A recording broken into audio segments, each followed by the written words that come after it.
Alors, lors d'une promenade en Corse du Nord, j'ai remarqué qu'on marchait sur ça et qu'on pouvait ramasser des cailloux comme ça. Donc, on va essayer d'interpréter ça. Donc, si je regarde ce premier échantillon, je le mets un peu à la lumière, même si la luminosité là n'est pas excellente, pour que vous voyez bien que ce minéral-là est bien coupé en deux. Et donc là, on reconnaît une marque de Carlsbad et donc évidemment de l'orthose.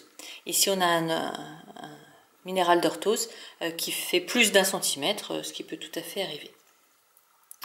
On trouve d'autres feldspaths qui sont présents, qui sont un peu altérés parce qu'ils ne sont pas complètement blancs, ils n'ont pas une teinte franche, ils sont un petit peu marron sur les côtés. Même chose pour les micas qui ont tendance un petit peu verte, qui sont aussi en cours d'altération. Et puis on a aussi du quartz. Donc on retrouve ici un granit, teinte globalement blanche, un leucogranite, en plus c'est un granit à orthose, donc c'est bien un granit très, très acide, mais en cours d'altération. Et en fait, si on va bien y regarder de plus près, ce qu'on avait pris pour des micas n'est pas nécessairement des micas, mais peut-être des minéraux métamorphiques. Et ça, la carte géologique nous le confirme. En fait, on est dans un secteur de granit métamorphisé. Donc, ce n'était pas tellement un problème d'altération qu'un problème de métamorphisme. Donc ça, c'est la roche initiale. Et puis ce sur quoi on marche, le sable, sur quoi on marche, c'est ceci.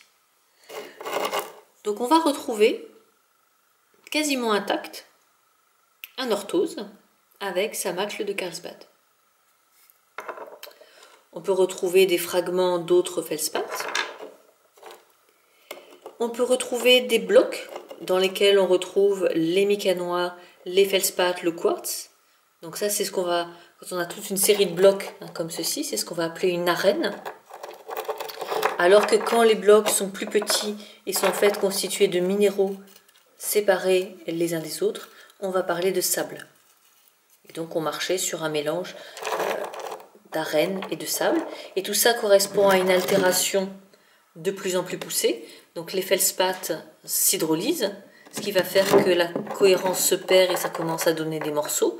Au sein des morceaux, les feldspaths continuent à s'hydrolyser et finalement, les minéraux qui sont résistants à l'hydrolyse sont toujours présents. Et donc, il va nous rester essentiellement du quartz, quelques gros feldspaths aussi, qui n'ont pas été entièrement hydrolysés. Et les minéraux métamorphiques vert foncé ont eux aussi disparu.